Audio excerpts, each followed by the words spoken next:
안녕하세요, 이서빌리티 채널입니다. 커세어라는 브랜드의 별명은 허세어입니다. 비싸요. 근데 또 좋아요. 비싸고 안 좋았으면 오래전에 망했어야 될 브랜드겠죠? 저는 커세어라는 브랜드를 좋아합니다. 케이스, 팬, 쿨러, 그리고 LED 스트립까지 전부 커세어 제품입니다. 이 커세어 장비들을 소위 말하는 가성비템으로만 바꿨어도 50만원 정도는 아껴 쓸 수 있을 거예요. 근데 예쁘지 않습니까? LED는 물론이고 쿨링 성능과 같이 성능적인 부분에서도 굉장히 만족스러워서 현대까지 잘 쓰고 있습니다. 오늘 소개해드릴 제품은 이 가성비라고는 자비가 없는 커세어의 헤드셋을 들고 나왔습니다. 당연히 RGB LED가 화려하게 감싸는 보이드 프로를 생각하실 수도 있겠지만 RGB는 하나도 없고 이 로고가 아니었으면 커세어 제품인지도 몰랐을 이 제품 HS70 프로 와이어리스 제품을 갖고 왔습니다. 커세어의 게이밍 헤드셋은 크게 3개의 라인업으로 볼 수 있습니다. 가장 하이엔드 제품인 버추오소, 보이드, HS 이렇게 3개의 라인으로 나뉠 수가 있는데 보이드에서 가장 저렴한 엘리트 USB 모델이 HS70 프로 무선 모델의 가격과 같습니다. 제가 생각하는 게이밍용 헤드셋에 중요한 몇 가지 조건들이 있는데 첫 번째로는 사운드의 품질이겠죠. 이게 가장 중요하겠죠. 얼마나 소리가 잘 들리냐, 마음에 드는 소리가 나오냐. 두 번째로는 이 헤드셋의 무게와 착용감입니다. 무게가 무겁고 착용감이 좋지 않으면 헤드셋을 쓰는 것 자체를 좀 꺼리게 되겠죠. 세 번째는 이 프로그램이 얼마나 직관적이고 편하냐. 헤드셋과 같은 경우는 이렇게 저렇게 설정해줘야 되는 부분들이 제법 있어요. 사운드와 관련한 설정도 그렇고 마이크와 관련한 설정들도 그렇고 중요하다고 생각하는 거고요. 마지막 네 번째는 마이크의 품질과 기타 자잘한 편의성이라고 할 수 있습니다. 많은 커뮤니케이션을 다른 게이머들과 하면서 즐겁게 게임을 하냐 이거기 때문에 마이크의 품질 또한 굉장히 중요하다고 생각이 듭니다. 그 외에 자잘한 이 제품만의 어떤 편의성 이런 것들도 중요하겠죠. 이런 기준으로 생각했을 때 제가 모든 헤드셋을 다 착용해 보지는 못했지만 단순하게 무게라는 기준만으로 따졌을 때는 HS70 프로가 330g으로 보이드 프로 380g, 버추오소 370g보다 가장 가벼운 무게를 가지고 있습니다. 물론 그 무게만큼 다른 제품들은 다른 기술과 매력이 많이 들어가져 있겠지만 제 개인적으로는 헤드셋이 무겁고 착용감이 좋지 못하면 아무래도 손이 잘 안 가더라고요. 더욱이 HS70 프로는 무선이라는 편의성을 등에 업고 있기 때문에 비록 RGB LED가 없고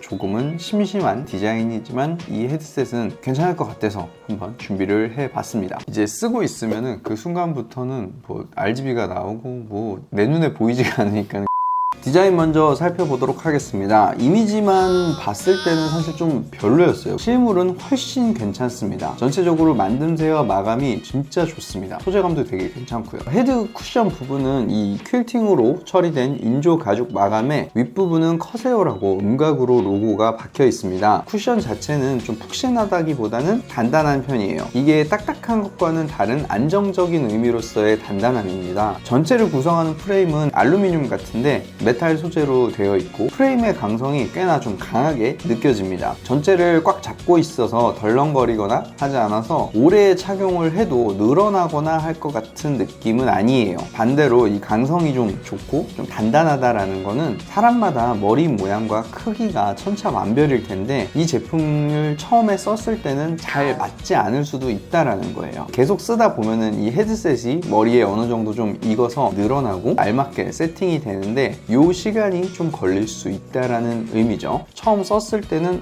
좀 불편하다라고 생각하실 수도 있을 것 같아요. 이게 안 맞는 분들이 많지는 않을 것 같은데 헤드셋의 높이 조절을 할 수 있는 길이가 긴 편은 아니에요. 스펙상으로는 길이는 205mm이니 본인의 머리가 진짜 특별하신 분들이라면 이 길이를 한번 재볼 필요는 있을 것 같아요. 50mm 드라이버가 들어있는 헤드셋 부분은 메탈 플라스틱으로 겉을 마감하고 안쪽은 인조 가죽으로 마감을 했어요. 게이밍 헤드셋이라는 느낌보다는 전체적으로 좀 슬림한 디자인이고요. 헤드폰과 더 비슷한 느낌이 많이 들더라고요. 자, 오른쪽에는 전원 버튼이 있고요. 왼쪽에는 볼륨 다이얼, 마이크 뮤트, 그리고 마이크로 USB로 충전과 연결을 할 수가 있습니다. 마이크가 따로 심어져 있지 않고 탈착식으로 되어 있는 분리형 제품이에요. 여기에 달려있는 마이크는 무지향성 노이즈 캔슬링 마이크가 달려 있습니다. 3.5mm로 연결되는 방식이고 홀을 맞춰서 끼워야지 딱 맞게 들어가는 그런 구조예요. 탈착식의 마이크는 뗐다 붙였다 하면은 편할 줄 알았는데 이 마이크가 붙여놓고 있기에는 뭔가 좀 걸리적거리고 그렇다고 매번 뗐다 붙였다 하기에는 또 좀 굉장히 번거로워요. 그리고 이 고무는 어딘가 잘 보관을 해두지 않으면 나중에 침대 밑에서 찾을 수 있을 가능성이 높아 보여요. 2.4GHz USB 리시버로 연결되는 제품이라 이렇게 USB 리시버가 있는데 이게 USB 리시버가 맞나요? 이 메모리 아니고?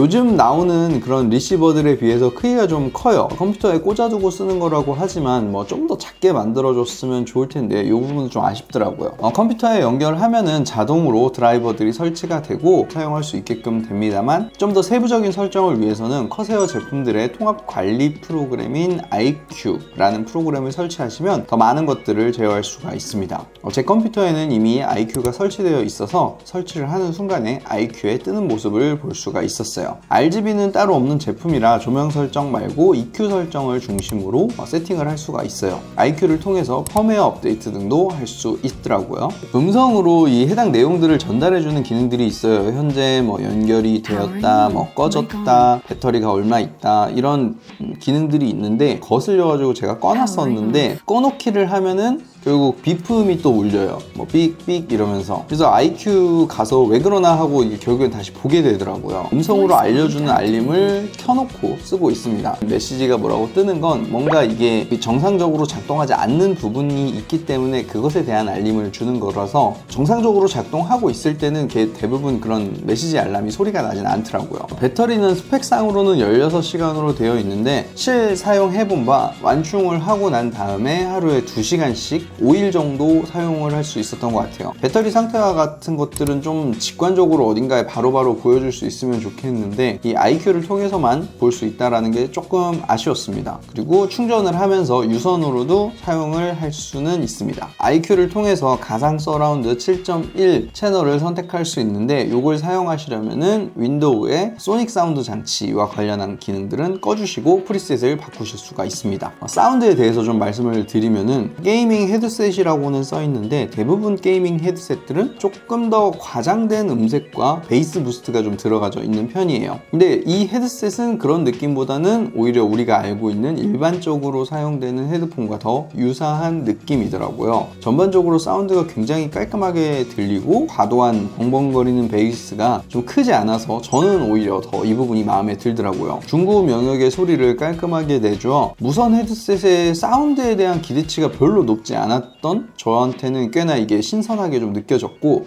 사운드와 관련한 측면들은 아주 마음에 들었어요. 게임뿐 아니라 영화, 음악을 들을 때도 굉장히 정갈하고 깔끔하게 잘 들리더라고요. 서라운드 7.1 기능은 이게 좋을 수도 있고 나쁠 수도 있는 게 게임을 할 때는 사실 음이 조금 더 극적으로 분리가 돼서 내 뒤, 옆 어디에서든 소리가 나는 곳을 좀 즉각적으로 듣고 반응할 수 있어야 돼서 이런 느낌을 좀 더 극적으로 살려주거든요. 이 제품도 마찬가지로 7.1을 선택하게 되면은 그런 소리가 들리긴 들립니다. 근데 상대적으로 게이밍 헤드셋이라고 불리우는 타 브랜드의 제품들보다는 좀 덜한 편이에요. 사실 이 정도가 영화나 음악 감상에 있어서는 적당한 정도인데 게임의 영역은 또 그 분야가 좀 다르기 때문에 그 부분에 대해서 굉장히 민감하게 생각하시는 분들이라면은 한 번은 좀 염두를 해두셔야 될 것 같아요.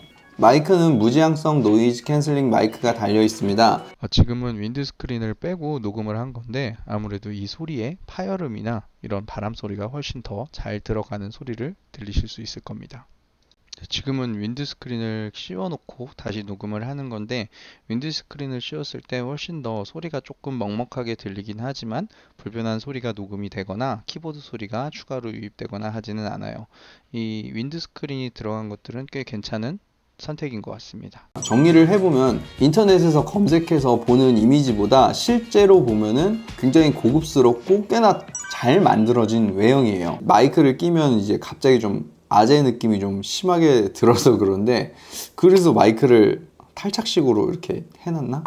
마이크를 뺐다 꼈다 하는 거는 불편해요. 아예 껴놓고 있거나 아니면 아예 빼놓고 있거나 이렇게 쓰게 되더라고요. 직관성 자체는 떨어지지만은 저는 iQ 같은 통합 소프트웨어를 지원해 주는 거는 다른 여러 커세어 장비들을 같이 썼을 때는 통합 관리하는 데 있어서는 훨씬 더 좋을 거라고 생각이 들어요. 무엇보다 저는 음질이 진짜 마음에 들었어요. 게임뿐 아니라 이제 영화나 음악 등 다양하게 사용하기에도 너무 좋았고, 과하지 않고 굉장히 깔끔한 소리를 내주는 것도 좋습니다. 근데 이런 제품이 심지어 무선이에요. 커세어 헤드셋 하시면은 대표적으로 이제 보이드 프로 그리고 하이엔드 라인업의 버추오소를 생각하시는 분들이 많을 텐데, 조금 더 합리적인 가격 139,000원, 아니 이걸 네이버에서 다시 검색을 해보니까는 129,000원에 판매가 되고 있더라고요. 이 정도 가격에 꽤나 괜찮은 무선 헤드셋을 찾으신다면은 저는 이 숨겨진 진주 같은 HS 계열에서 가장 하이엔드 라인업인 HS70 프로 와이어리스 제품, 나쁘지 않은 선택인 것 같아요. 오늘 영상은 여기서 마무리하도록 하겠고요. 여러분들 다음 영상에서 뵐 수 있도록 하겠습니다. 감사합니다.